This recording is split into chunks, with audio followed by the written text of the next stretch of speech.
తిమోతికి రాసినటువంటి మొదటి పత్రిక 2వ అధ్యాయము 5వ వచనంలో దేవుడొక్కడే, దేవునికిని నరులకును మధ్యవర్తి ఒక్కడే, ఆయన క్రీస్తేసును నరుడు.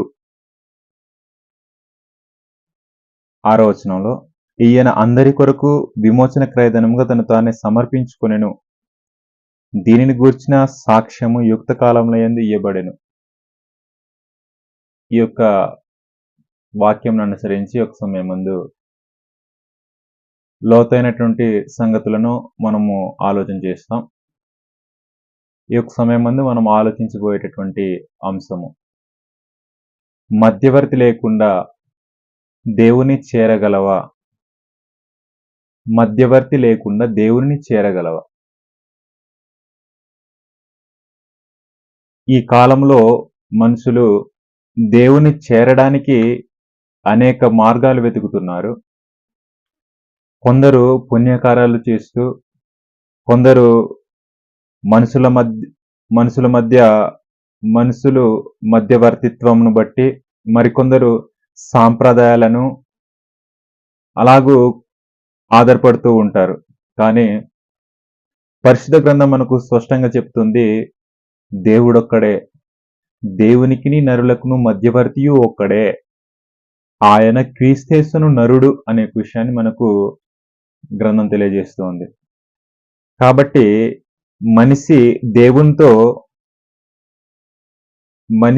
దేవునితో కలపగల నిజమైన మార్గము యేసుక్రీస్తు మాత్రమే.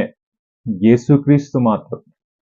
దేవుడొక్కడే, దేవునికిని నరులకును మధ్యవర్తియు ఒక్కడే, ఆయన క్రీస్తేసును నరుడు. యేసుక్రీస్తు మాత్రమే మనిషిని దేవునితో కలపగల నిజమైనటువంటి మార్గము యేసుక్రీస్తు మాత్రమే. కాబట్టి ఈ యొక్క పాఠంలో మనం మొట్టమొదటి పాయింట్ ఏదేనంటే, దేవుడొక్కడే, దేవుడొక్కడే రక్షణకు మూలము. దేవుడొక్కడే రక్షణకు మూలము. మొట్టమొదటి పాయింట్, దేవుడొక్కడే రక్షణకు మూలం. ద్వితోపదేశకాండం 6వ అధ్యాయం 4వ వచనంలో, ఇశ్రాయేలు వినుము, మన దేవుడైన యెహోవా అద్వితీయుడగు యెహోవా. దేవుడు అద్వితీయుడు. అద్వితీయుడునంటే వేరొకడు లేనటువంటి వాడు. దేవుని లాంటి దేవుడు వేరొకడు లేడు అనే ఒక విషయాన్ని మార్కు సువార్త 12వ అధ్యాయంలో మనం చదువుతూ ఉంటాం. మార్కు సువార్త 12వ అధ్యాయము 34వ వచనం నుంచి చదువుకుంటూ వస్తే మనకు అర్థమవుతుంది, దేవుడు అద్వితీయుడు, దేవుని లాంటి దేవుడు మరొకడు లేడు అనే విషయాన్ని మనకు అర్థమవుతుంది. కాబట్టి అద్వితీయుడు అంటే ప్రపంచంలో అనేక దేవతలను మనుషులు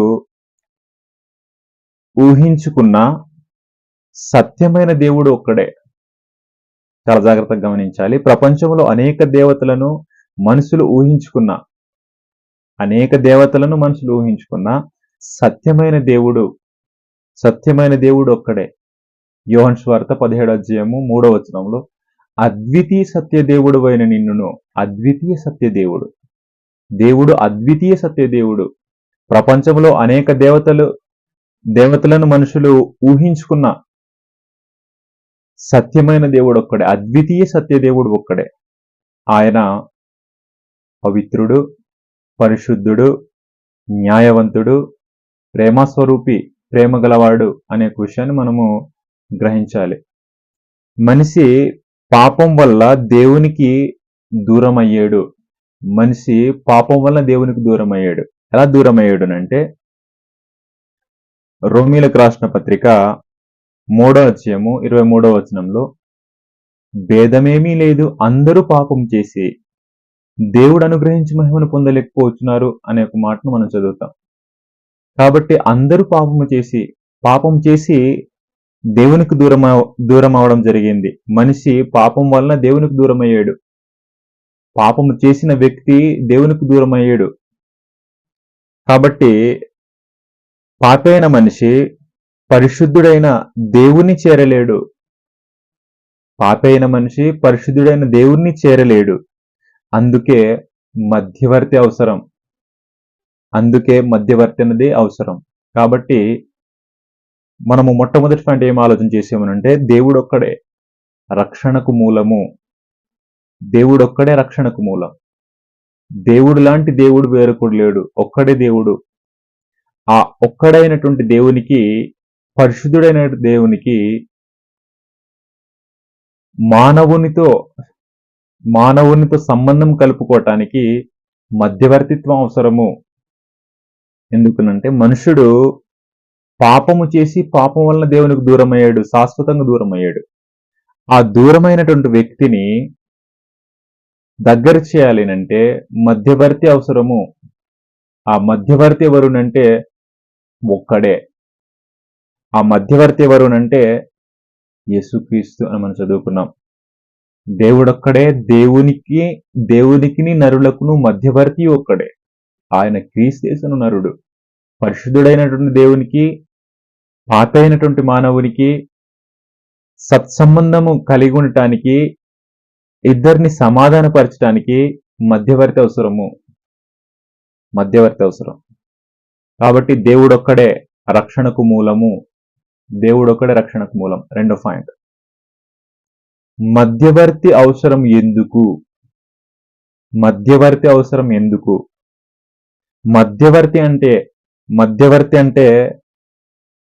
మధ్యవర్తి యొక్క పని ఏంటి? మధ్యవర్తి యొక్క అవసరం ఏమిటి? రెండో పాయింట్, మధ్యవర్తి ఎందుకు అవసరము అని ఆలోచన చేస్తున్నాం. మధ్యవర్తి ఎందుకు అవసరం ఏర్పడింది అంటే, రెండు వర్గాల మధ్య నిలబడి శాంతిని కలిగించేవాడు మధ్యవర్తి యొక్క పని. రెండు వర్గాల మధ్య నిలబడి శాంతిని కలిగించేవాడు. మనిషి యొక్క పాపము దేవునితో విభేదాన్ని తెచ్చింది. మనిషి చేసినటువంటి పాపం దేవునికి విభేదాన్ని తెచ్చింది. యెషయా గ్రంథం 59వ అధ్యాయము మొదటి 2 వచనాల్లో మనకు చదివినట్లయితే మనకు ఇలాగ రాయబడి ఉంటుంది. అందులో మనకు అవసరమైనటువంటి మాట నేను చదువుతున్నాను. మీ దోషములు మీకును మీ దేవునికి అడ్డముగా వచ్చెను అనే మాటను మనం చదువుతాం. యెషయా గ్రంథం 59వ అధ్యాయం 2వ వచనం. మీ దోషములు మీకును మీ దేవునికి అడ్డముగా వచ్చెను అనే ఒక మాటను మనం చదువుతాం. కాబట్టి ఈ మధ్యవర్తి దేవునికి నరులకు అంటే రెండు వర్గాల మధ్య నిలబడి శాంతి సమాధానాన్ని కలిగించేటటువంటి వాడు మధ్యవర్తి. దేవునికి పాపైనటువంటి మానవునికి సంబంధము లేదు. సంబంధము అడ్డంగా వచ్చింది. సంబంధం లేకుండా పాపం అన్నది ఆపేసింది. మీ దోషములు మీకును మీ దేవునికి మానవునికి సమాధానం లేకుండా అడ్డుగా పాపం వచ్చింది. కాబట్టి పాపాన్ని ఇప్పుడు ఈ మధ్యవర్తి ఏం చేయాలంటే పాపాన్ని తీసివేసి వీరిద్దరిని సమాధానపరచడమే మధ్యవర్తి యొక్క పని. కాబట్టి పాపైన మనిషి స్వయంగా దేవుని దగ్గరకు రాలేడు. పాపైన వ్యక్తి స్వయంగా తాను దేవుని దగ్గరికి వెళ్ళాలంటే రాలేడు. కాబట్టి అందుకే దేవుడు పాపైన వ్యక్తి స్వయంగా దేవుని ఎద్దుకు రాలేడు కాబట్టి దేవుడు అందుకే యేసు ప్రభువును పంపించాడు. మధ్యవర్తిని పంపించడం జరిగింది. ఆ మధ్యవర్తి హెబ్రీయులకు రాసిన పత్రిక 2వ అధ్యాయము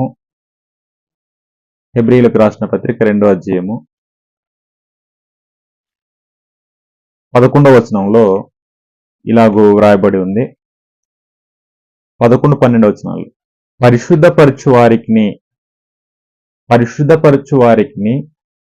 పరిశుద్ధపరచబడు వారికి అందరికీ ఒక్కటే మూలం అనేసి ఉంది. అక్కడ పుట్నోట్లో ఒక్కడే అనే మాట ఉంది. ఒక్కడే మూలం.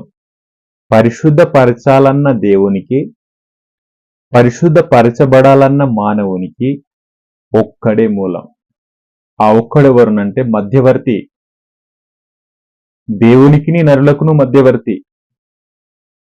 ఆ ఒక్కరి ద్వారానే పరిశుద్ధపరచాలన్న దేవునికి, పరిశుద్ధపరచబడాలన్న మానవునికి ఒక్కడే మూలం.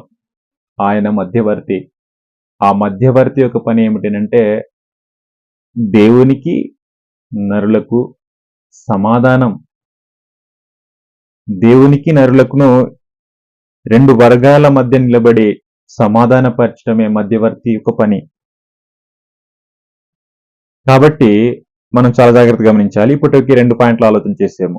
దేవుడు ఒక్కడే రక్షణకు మూలం అని ఆలోచన చేసాము. రెండో పాయింట్, మధ్యవర్తి ఎందుకు అవసరం? మధ్యవర్తి ఎందుకు అవసరం మనం ఆలోచన చేసాము. మధ్యవర్తి యొక్క అవసరం ఏమిటంటే పరిశుద్ధపరచాలన్న దేవునికి, పరిశుద్ధపరచబడాలన్న మానవునికి ఒక్కడే మూలం. ఆ ఒక్కడెవరునంటే మధ్యవర్తి అయినటువంటి యేసుక్రీస్తు. దేవుడొక్కడే, దేవునికి నరులకును మధ్యవర్తి ఒక్కడే అనేసి మనం చదువుతున్నాం. నెంబర్ 3, యేసుక్రీస్తు ఏకైక మధ్యవర్తి. యేసుక్రీస్తు ఏకైక మధ్యవర్తి. ఎవరికి ఎవరు మధ్యవర్తి? ఎవరితో ఎవరికి మధ్యవర్తి ఎవరునంటే దేవునికి నరులకు మధ్యవర్తి ఒక్కడే, ఆయన యేసుక్రీస్తు. అందుకని మనము 3వ పాయింట్ గా యేసుక్రీస్తు ఏకైక మధ్యవర్తి అని మనం చదువుతున్నాం. యేసుక్రీస్తు ఏకైక మధ్యవర్తి. యోహాను సువార్త 14:6 నేనే మార్గమును సత్యమును జీవమును, నా ద్వారా తప్ప ఎవడునూ తండ్రి వద్దకు రాడు అనేసి అన్నాడు. నా ద్వారా తప్ప అంటే యేసు ప్రభు యొక్క మధ్యవర్తిత్వంను బట్టి మాత్రమే దేవుని సముఖంలో చేరుకోవడానికి అవకాశం ఉంది. నా ద్వారా తప్ప ఎవడునూ తండ్రి వద్దకు రాడు అనేసి అన్నాడు. కాబట్టి మనం చాలా జాగ్రత్తగా పరిశీలించాలి. ఎందుకు ఆయన ద్వారా తప్ప తండ్రి వద్దకు ఎవడు కూడా వెళ్ళలేడు అంటే చాలా జాగ్రత్తగా గమనించాలి. సమాధానపరిచేటటువంటి వ్యక్తికి, మధ్యవర్తిత్వం చేసేటటువంటి వ్యక్తికి దేవుని విషయాలు తెలిసి ఉండాలి, మానవుని విషయాలు తెలిసి ఉండాలి. దేవుని విషయాలు తెలుసుకున్న వ్యక్తి అయి ఉండాలి, మానవుని విషయాలు కూడా తెలుసుకున్న వ్యక్తి అయి ఉండాలి. అప్పుడు ఇరుపక్కల ఎలాగూ సమాధానపరచాలో దాన్ని తెలుసుకుని అప్పుడు సమాధానపరుస్తాడు. కాబట్టి ఈ యేసుక్రీస్తు ఏకైక మధ్యవర్తి అని ఎందుకు మనం చెప్పవలసి వస్తుంది అంటే ఆయన దేవుని పక్షాన మాట్లాడడానికి దేవుని యొక్క విషయాలేంటో తెలుసుకుని ఉండాలి. మానవుని పక్షాన మాట్లాడడానికి మానవుని యొక్క విషయాలు, మానవుని యొక్క పరిస్థితులు, దేవుని యొక్క పరిస్థితులు ఏంటో తెలిసి ఉండాలి, మానవుని యొక్క పరిస్థితులు ఏంటో కూడా తెలిసి ఉండాలి. అప్పుడు మధ్యవర్తి చేయడానికి అవకాశం ఉంటుంది. కాబట్టి యేసుక్రీస్తు ఏకైక మధ్యవర్తి అని చెప్పడానికి మొదటి కారణం, ఆయన దేవుని యొక్క తత్వం కలిగిన వాడు. ఆయన సంపూర్ణంగా ఆయన దేవుని లక్షణాలు కలిగినటువంటి వాడు, దేవుని తత్వం కలిగినటువంటి వాడు. కాబట్టి దేవుని యొక్క విషయాలు తెలుసుకున్నటువంటి వాడు, దేవుని యొక్క విషయాలు తెలుసుకున్నటువంటి వాడు. ఆయన సంపూర్ణ దేవుడు, ఆయన సంపూర్ణంగా దేవుని యొక్క తత్వం కలిగినటువంటి దేవుడు. కాబట్టి దేవుని యొక్క సంగతులు ఆయనకు తెలుస్తాయి. కొలసీలకు రాసిన పత్రిక 2:9 దేవత్వం యొక్క సర్వ సంపూర్ణత, సర్వ పరిపూర్ణత శరీరంగా క్రీస్తునందు నివసించును అనే మాటను మనం చదువుతాం. హెబ్రీయులకు రాసిన పత్రిక 2:3-4 దేవుని యొక్క తత్వమును ఆయనకు మూర్తిమంతమునై ఉన్నాడు అని మనం చదువుతాం. కొలసీలకు రాసిన పత్రిక 1:15 ఆయన అదృశ్య దేవుని స్వరూపి అయి ఉండి సర్వ సృష్టికి ఆది సంభూతుడై ఉన్నాడు అని మనం చదువుతాం. ఆయన దేవుని యొక్క స్వరూపి. కాబట్టి యేసుక్రీస్తు సంపూర్ణ దేవుని యొక్క తత్వం, దేవత్వం కలిగినటువంటి దేవుడు. దేవత్వం కలిగినటువంటి దేవుడు కాబట్టి దేవుని విషయాలు ఆయనకు అర్థమవుద్ది. అప్పుడు దేవుని పక్షాన కూడా ఆయన మాట్లాడగలడు. మధ్యవర్తి చేసేటటువంటి వ్యక్తి మానవుని విషయాలు తెలిసి ఉండాలి, దేవుని విషయాలు తెలిసి ఉండాలి. ఇరు పక్కలు కూడా తాను తెలుసున్న వ్యక్తి మాత్రమే సమాధానపరచగలడు. తర్వాత రెండో పాయింట్, ఆయన ఏకైక మధ్యవర్తి అనటానికి మొట్టమొదటిది ఆయన సంపూర్ణంగా ఆయన దేవుని యొక్క తత్వాన్ని కలిగినటువంటి దేవుడు. నెంబర్ 2, మనిషి పక్షాన నిలబడి మాట్లాడడానికి కూడా ఆయన సంపూర్ణ ఆయన సంపూర్ణ మానవుడు కూడా. హెబ్రీయులకు రాసిన పత్రిక 2వ అధ్యాయం 14వ వచనంలో, 2వ అధ్యాయము 14-15 వచనంలో, కాబట్టి ఆ పిల్లలు రక్తమాంసములు గలవారైనందున ఆ ప్రకారమే మరణం యొక్క బలము గలవానిని, అనగా అపవాదిని మరణము ద్వారా నశింపజేయుటకును, జీవితకాలమంతయు మరణము ద్వారా నశింపజేయుటకును, జీవితకాలమంతయు మరణ భయము చేత దాస్యమునకు లోబడిన వారిని విడిపించుటకును ఆయన కూడా రక్త మాంసములలో పాలివాడాయను అనే మాట ఉంది. అంటే ఆయన రక్త మాంసంలో పాలివాడయ్యాడు కాబట్టి ఆయన నరునిగా జన్మించాడు. ఆయన సంపూర్ణ మనిషి. నరునిగా జన్మించినప్పుడు ఆయన సంపూర్ణ మనిషి. సంపూర్ణ మనిషి కాబట్టి ఈ మానవుని యొక్క బలహీనతలను తాను సంపూర్ణ మనిషి అయినప్పుడు మానవుని యొక్క సంపూర్ణ బలహీనతలను తాను అనుభవపూర్వకంగా తెలుసుకున్నవాడు.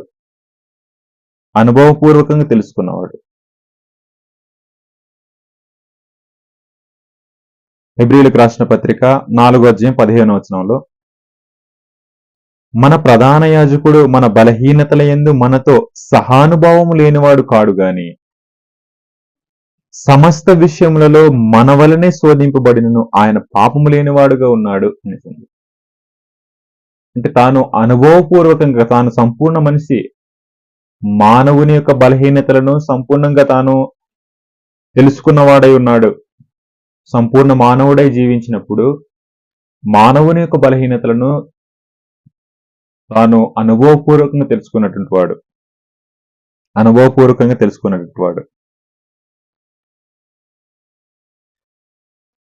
కాబట్టి హెబ్రీయులకు రాసిన పత్రిక 2వ అధ్యాయము 17వ వచనం నుంచి, కావున ప్రజల పాప పరిహారము కలుగజేయుటకై దేవుని సంబంధమైన కార్యములలో కనికరమును నమ్మకము గల ప్రధాన యాజకుడగు నిమిత్తం అన్ని విషయములలో చాలా జాగ్రత్తగా గమనించాలి. ఆయన సంపూర్ణ మనిషి అని చెప్పడానికి ఇది బలమైనటువంటి ఆధారం. అన్ని విషయములలో ఆయన తన సహోదరుల వంటి వాడు కావలసి వచ్చెను. సంపూర్ణ మనిషి అయ్యాడు. సంపూర్ణ మనిషిగా తాను జన్మించడం జరిగింది. శరీరం ధరించుకుని సంపూర్ణ మనిషిగా తాను భూమి మీదకి వచ్చాడు. అన్ని విషయములలో ఆయన తన సహోదరుల వంటి వాడు కావలసి వచ్చును. తాను శోధింపబడి శ్రమ పొందెను గనుక శోధింపబడు వారికి సహాయం చేయగలవాడై ఉన్నాడు. ఆయన దేవుని విషయాలు తెలిసినటువంటి, దేవుని తత్వం కలిగినటువంటి దేవుడు, సంపూర్ణ దేవుడు. ఆయన సంపూర్ణ మనిషి కూడా. కాబట్టి యేసుక్రీస్తు దేవుడు ఎలాగైతే పరిశుద్ధుడో అలాగే యేసుక్రీస్తు కూడా పరిశుద్ధుడు, పాపం లేనటువంటి వాడు. యోహాను సువార్త 8వ అధ్యాయము 49వ వచనంలో, నాలో పాపముందని మీలో ఎవడు స్థాపించును అని ఛాలెంజ్ చేసినటువంటి వ్యక్తి ప్రభు అయిన క్రీస్తు. అంటే పాపం లేని పరిశుద్ధుడు. పేతురు రాసినటువంటి మొదటి పత్రిక 2వ అధ్యాయము 22వ వచనంలో, ఆయన పాపం చేయలేదు, ఆయన నోట ఏ కపటమును లేదు అనే మాటను మనం చదువుతాం. కాబట్టి ఆయనలో ఎటువంటి పాపం లేదు. పాపం లేనటువంటి దేవుడు పరిశుద్ధుడు. క్రీస్తు ప్రభువు కూడా పరిశుద్ధుడు. దేవుని విషయాలు తెలుసుకున్నటువంటి ఆయన సంపూర్ణ దేవుడు. తత్వాన్ని బట్టి దేవుడు, దేవత్వం కలిగినటువంటి దేవుడు. కాబట్టి దేవుని విషయాలు కూడా తెలుసు. కాబట్టి దేవుని పక్షాన కూడా తాను మాట్లాడగలడు. మానవుని విషయాలు కూడా, మానవుని యొక్క బలహీనతలను కూడా తాను తెలుసుకున్నవాడు సంపూర్ణ మనిషి అయినప్పుడు. ఆయన సంపూర్ణ మనిషి, ఆయన సంపూర్ణ దేవుడు. కాబట్టి యేసుక్రీస్తు ఏకైక మధ్యవర్తి.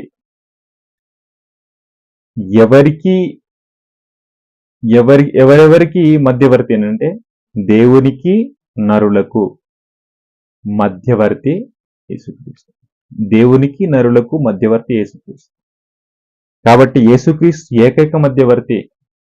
దేవునికి నరులకు మధ్యవర్తి ఒక్కడే. ఏకైక మధ్యవర్తి, ఒక్కడే అయినటువంటి మధ్యవర్తి. ఆయన క్రీస్తేసును నరుడు. ఆయన నరుడు, ఆయన సంపూర్ణ దేవుడు కూడా తత్వాన్ని బట్టి. నెంబర్ 4, 3 విషయాలు మనం ఆలోచన చేసాము. దేవుడొక్కడే రక్షణకు మూలం అని ఆలోచన చేసాము. నెంబర్ 2, మధ్యవర్తి ఎందుకు అవసరం అని మనం చూసాము.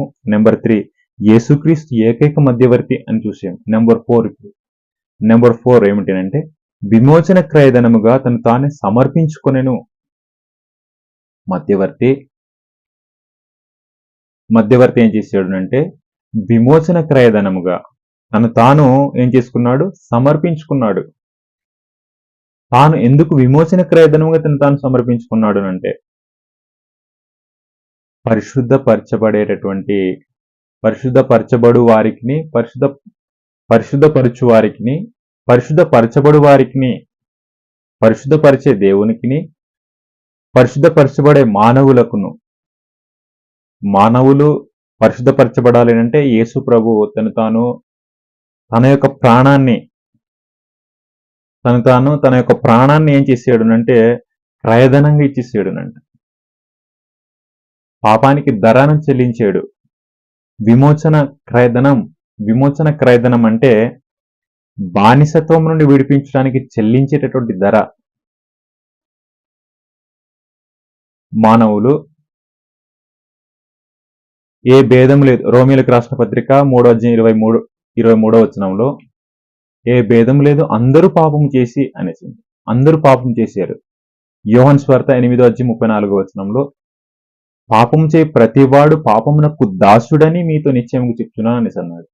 అంటే పాపం చేసే ప్రతివాడు పాపానికి దాసుడు. అంటే పాపానికి దాసుడు అంటే బానిస.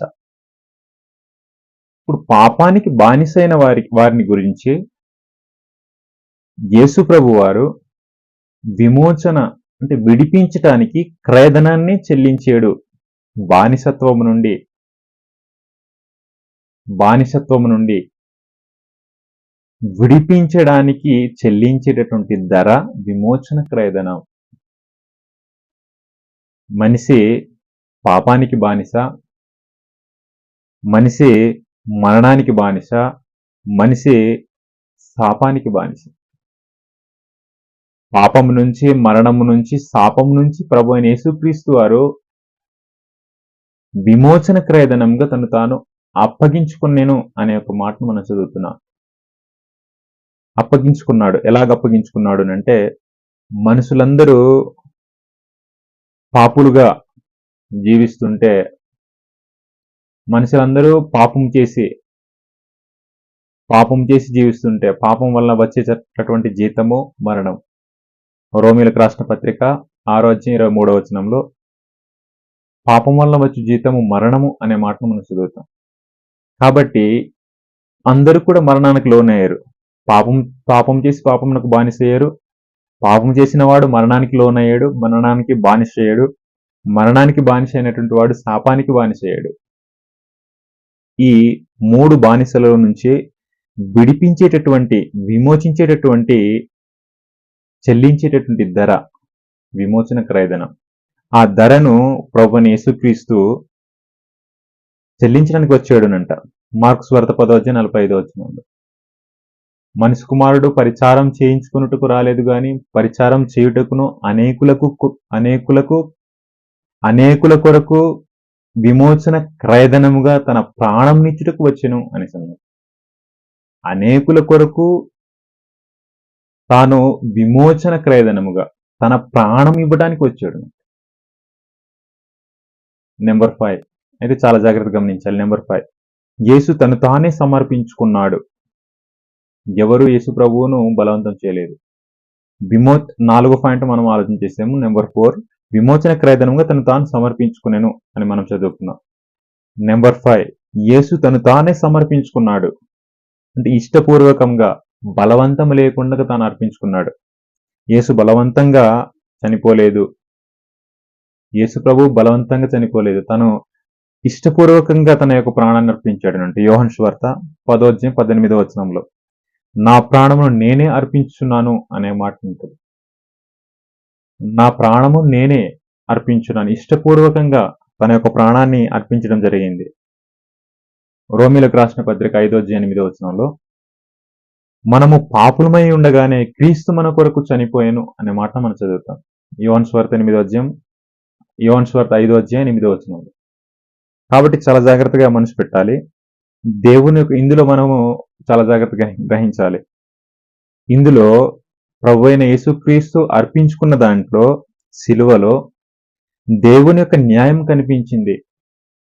నెంబర్ 2 దేవుని ప్రేమ వెల్లడైంది. నెంబర్ 3 మన విమోచనం పూర్తయింది.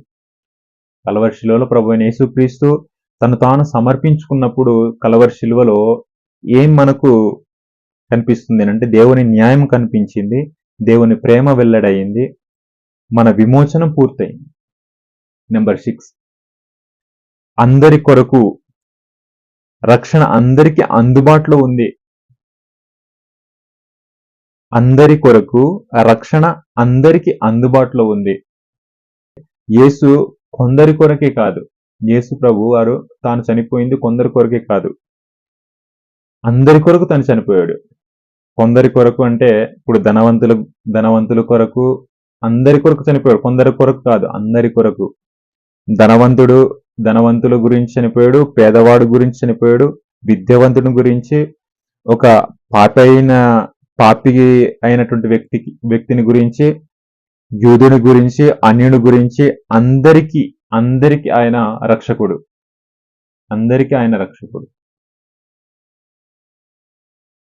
అందరికి ఆయన రక్షకుడు. అందుకని వాక్యం ఇలాగ రాయబడింది.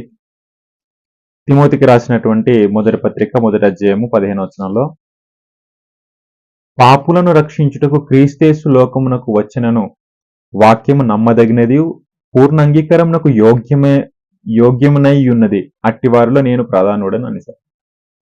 పాపులను రక్షించుటకు క్రీస్తేసు లోకమునకు వచ్చెను. మనుషులందరూ పాపులే.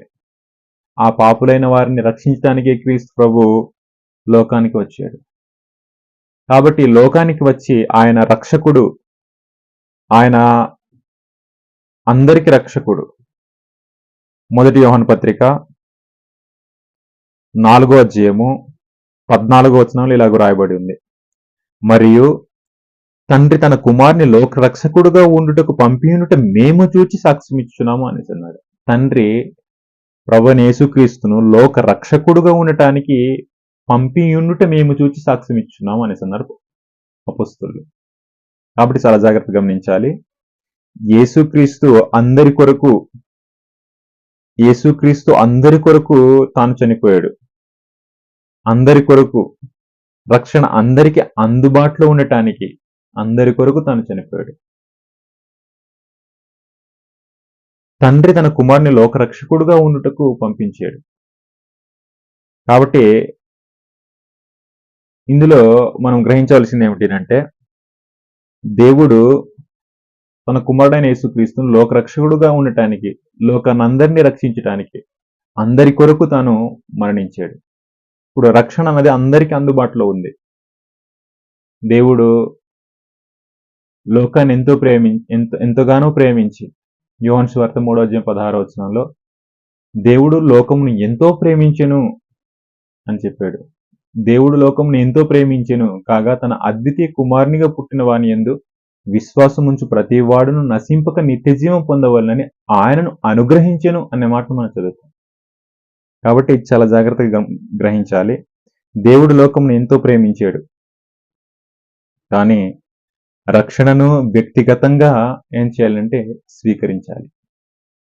రక్షణ అనేది వ్యక్తిగతంగా ప్రతి వ్యక్తి కూడా వ్యక్తిగతంగా స్వీకరించుకునేది రక్షణ.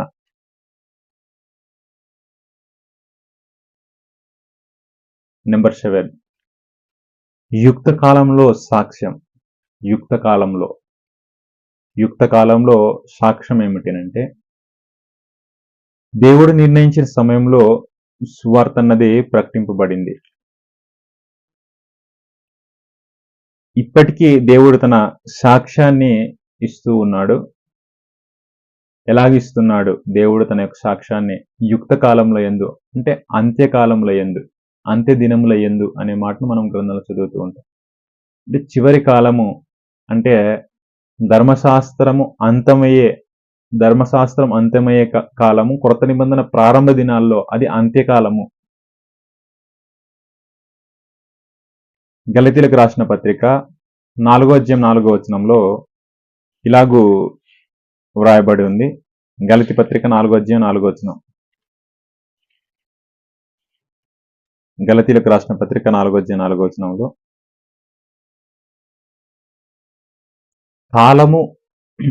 కాలము పరిపూర్ణమైనప్పుడు అనేసి అన్నాడు.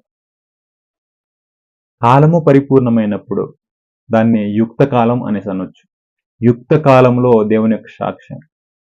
యుక్త కాలంలో దేవుని యొక్క సాక్ష్యం. ఎలాగూ దేవుని యొక్క సాక్ష్యం అన్నది ప్రకటింపబడుతుంది అంటే, దేవుని యొక్క సాక్ష్యం ఇప్పటికే దేవుడు తన సాక్ష్యాన్ని ఎలాగ ఇస్తున్నాడు, తన యొక్క సాక్ష్యాన్ని ఎలా ప్రకటిస్తున్నాడు అంటే వాక్యము ద్వారా, దేవుని యొక్క సాక్ష్యం సంఘముల ద్వారా, పరిశుద్ధాత్మ ద్వారా. ఇలాగూ దేవుడు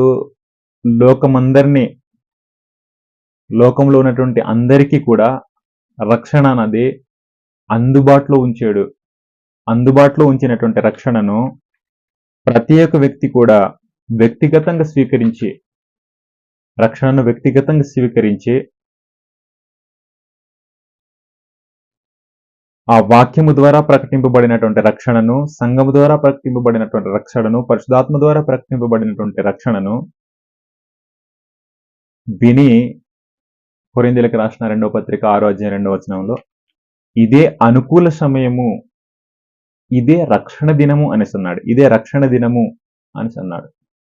కాబట్టి దేవుని యొక్క సాక్ష్యము, దేవుని యొక్క రక్షణ యొక్క సమాచారం నీకు అందుతున్నప్పుడు,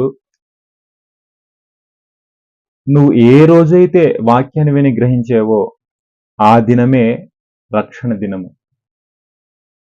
ఇదే అనుకూల సమయము, ఇదే రక్షణ దినము. నువ్వు వాక్యాన్ని గ్రహించిన దినమే రక్షణ దినం. చాలా జాగ్రత్తగా గమనించాలి. ఇదే రక్షణ దినము, ఇదే అనుకూల సమయము, ఇదే రక్షణ దినం. మీరు చాలా జాగ్రత్తగా గమనించాలి.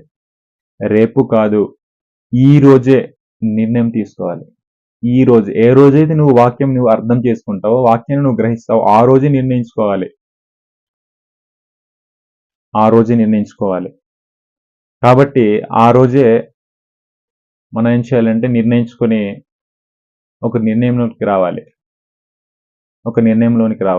కాబట్టి ప్రతి ఒక్క వ్యక్తి కూడా మధ్యవర్తి అయినటువంటి యేసుక్రీస్తును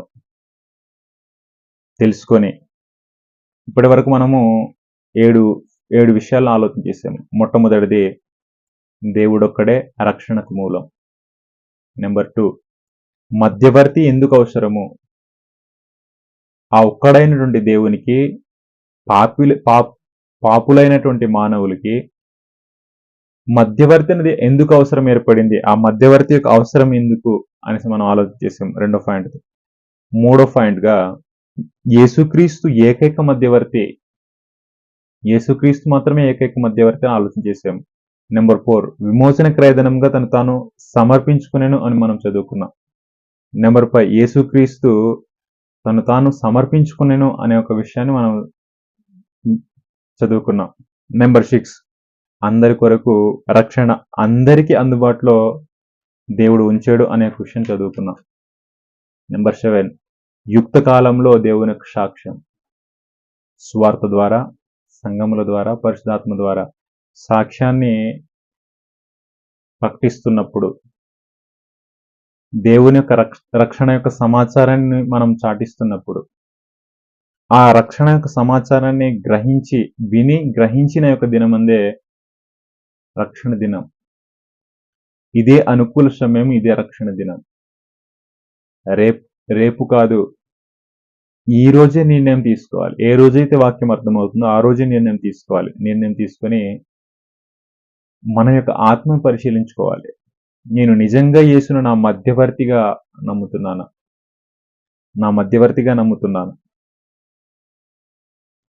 నా పాప భారము శిలువ వద్ద ఉంచెనా? నా యొక్క పాప భారము శిలువ మీద ఉంచానా? నేను చేసినటువంటి పాపము, నా పాపములను శిలువ మీద ఉంచానా? మానవ సాంప్రదాయాలపై ఆధారపడుతున్నానా? ప్రతి వ్యక్తి కూడా ఆత్మ పరిశీలన చేసుకోవాల్సినటువంటి అవసరం ఉంది.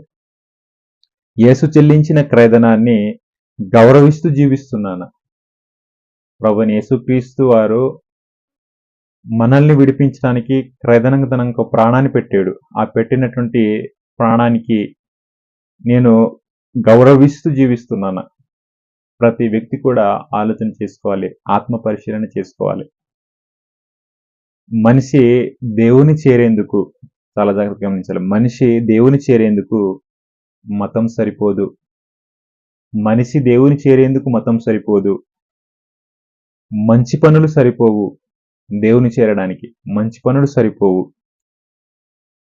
మనుషుల మధ్య మనుషులు మధ్యవర్తిత్వం సరిపోదు. మనుషుల యొక్క మధ్యవర్తిత్వం సరిపోదు దేవుని చేరడానికి. కాబట్టి యేసుక్రీస్తు మాత్రమే మార్గం. దేవుని చేరడానికి యేసుక్రీస్తు మాత్రమే మార్గం, మధ్యవర్తి. దేవుడొక్కడే. దేవునికి నరులకును మధ్యవర్తి ఒక్కడే. ఆయన క్రీస్తేసును నరుడు అని అన్నాడు. కాబట్టి దేవుని చేరడానికి యేసుక్రీస్తు మాత్రమే మార్గం. ఆయన మధ్యవర్తి యేసుక్రీస్తు. ఆయన విమోచకుడు, ఆయన రక్షకుడు, ఆయన ప్రభువు. కాబట్టి రక్షణ అన్నది అపోస్తల కార్యాల గ్రంథం 4:12 రక్షణ ఏ నామమున లేదు. ఆకాశం క్రింద ఉన్నటువంటి ఏ నామములలో కూడా రక్షణ లేదు. ఈ నామముననే రక్షణ ఉంది. అంటే యేసుక్రీస్తు యేసుక్రీస్తు నామమందు మాత్రమే రక్షణ ఉంది. రక్షణ మరి ఏ నామమందు లేదు. రక్షణ అన్నది ఏ నామమందు లేదు, ఒక్క నామమందు మాత్రమే. కాబట్టి ఈ రోజు యేసును మనం నమ్ముదాం. ఈ రోజైన దేవునికి మాటలు విని యేసును నమ్ముదాం. ఆయన దగ్గరకు మనం వెళ్దాం. మన యొక్క పాపాలను ఒప్పుకుందాం. ఆయన చెల్లించిన విమోచన క్రయధనాన్ని మనము గౌరవిద్దాం. అప్పుడు దేవునితో నిజమైనటువంటి సమాధానము మనం పొందడానికి అవకాశం ఉంటుంది. కాబట్టి ప్రతి వ్యక్తి కూడా దేవునితో సమాధానం పొందాలంటే పాపాలను కడిగి వేసుకోవాలి, పరిశుద్ధుడవ్వాలి. పరిశుద్ధుడైన దేవునితో నడవాలి అంటే మనం కూడా పరిశుద్ధులవ్వాలి. పేతురు రాసినటువంటి మొదటి పత్రిక మొదటి అధ్యాయము